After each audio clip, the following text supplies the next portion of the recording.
Hello, everyone. I'm Major Garrett in Washington. Welcome to The Takeout. President Trump huddled with his national security team this afternoon after an abrupt departure from the G7 summit in Canada. The topic, you guessed it, Iran. On social media, the president said he knows where the supreme leader of that theocratic dictatorship is hiding. But for the time being, he wrote, the U.S. will not try to kill him. The U.S. did move warplanes into the region and reposition ships already there. These military moves prompted a somewhat angry debate on social media within the president's MAGA base about the possibility of a new war and how close Iran actually is to possessing a nuclear weapon and the means to deliver it.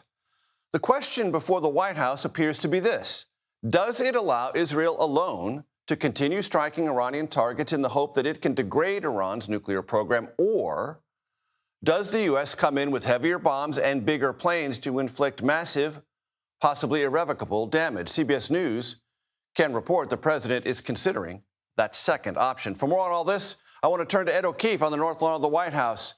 Ed, it's been a very hectic day at the White House. Pronouncements on social media, meetings in the Situation Room. Catch us up. Well, first off, let's recall he got here before the sun came up, back from the G7 summit, where he took off after midnight Alberta time and arrived back having told reporters on the way back that he's not seeking a ceasefire between Israel and Iran. He wants the full end of Iran's nuclear program, and that today was going to be sort of a wait and see, let's see where things are going kind of day. And so he has spent the entire day out of the public eye ever since that interaction with reporters early this morning, meeting, as you said, with his national security team, including the vice president, the secretary of state, who doubles as the national security advisor, his top Mideast envoy, Steve Witkoff, the defense secretary, Pete Hegseth. And the big issue was, should Israel and the United States join together to take out the remainder of Iran's nuclear program, perhaps most notably the Fadao nuclear enrichment site, which is embedded inside mountains and would require 30,000-pound bunker-busting bombs dropped by B-2s to penetrate and destroy, and something that only the United States can do if they want to do it that way. Whether or not he made a decision on that at this hour, just after 5 p.m. in the East, we don't know. And we haven't seen the president since he returned back to explain a decision or to talk about today's developments or any other plans. But we know that he's been meeting with his team to talk about it, and, of course, abruptly left that summit. Part of the reason he left the summit, Major, and for those that followed along during the first term and know the president's ebbs and flows, he's not a big fan of that specific summit and most of these international meetings, simply because he just doesn't like all the pleasantries and having to share the stage and prefers being back here with full control. There may have also been some concerns about making sure he was able to keep on top of things should the situation get really fluid, and be able to do that from here at the White House and in the Situation Room. Ed, we don't often talk about a social media debate about something within the MAGA movement because it is usually right aligned with the White House, but not today.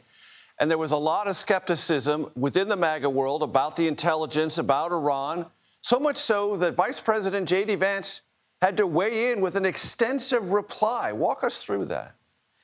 An extensive and really extraordinary kind of defense of the president in the social space that came around 11 a.m. this morning. And he said, look, I'm seeing all this chatter, but I'm on the inside, and I can tell you that the president has been amazingly consistent over time about Iran and the fact that it should not be able to develop a nuclear weapon. In fact, 10 years and 1 day ago, when he began his first campaign for the White House, ever since, he's been consistent, Vance suggested.